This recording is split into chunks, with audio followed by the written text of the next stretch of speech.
আমরা এসেছি Ramnagar union Khanika picnic corner. বাংলাদেশের দ্বিতীয় বৃহত্তম এই পিকনিক কর্নারটি। এইখানে আমরা পিকনিকে এসেছি এবং দূর দূরান্ত থেকে অনেকেই পিকনিকে আসতো। এটা বিশাল সবুজের একটা অরণ্য, আর এই অরণ্যটা বিগত 10 বছরের ওপরে।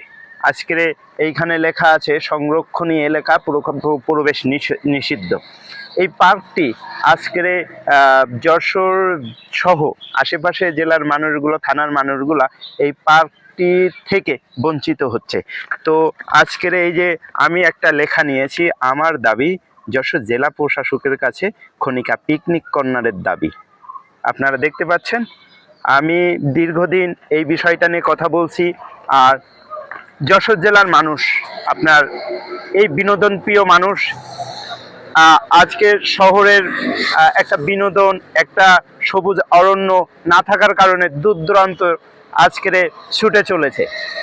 তো দেখা যায় যে এই খনিকা পিকনিক কর্নারটা যদি পুনরায় জেলা প্রশাসক এবং আমাদের যশোর মাননীয় মন্ত্রী জনাব অনিদ্র ইসলাম অমিত ভাই চালু করে, তাহলে এই এলাকার উন্নয়ন ঘটবে। পাশাপাশি রাজস্ব আয়, সরকার যে রাজস্ব আয়টা হারাচ্ছে এই জায়গাটা ফেলাই রেখে, ভ্রমণ পিপাসু মানুষ তার বিনোদনের জায়গা হারাচ্ছে।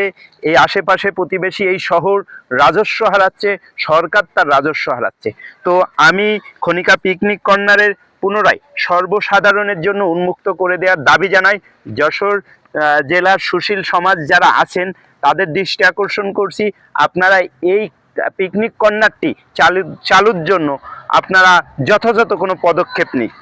আমার দাবি একটাই, যশোর খনিকা পিকনিক কর্নার পুনরায় চালু হোক খুব দ্রুত সময়ে, এবং এইখানে কর্মসংস্থান বাড়ুক, এলাকার উন্নয়ন ঘটুক এবং দূর দূরান্ত মানুষ আমাদের এইখানে বিনোদন নিতে আসুক। ধন্যবাদ।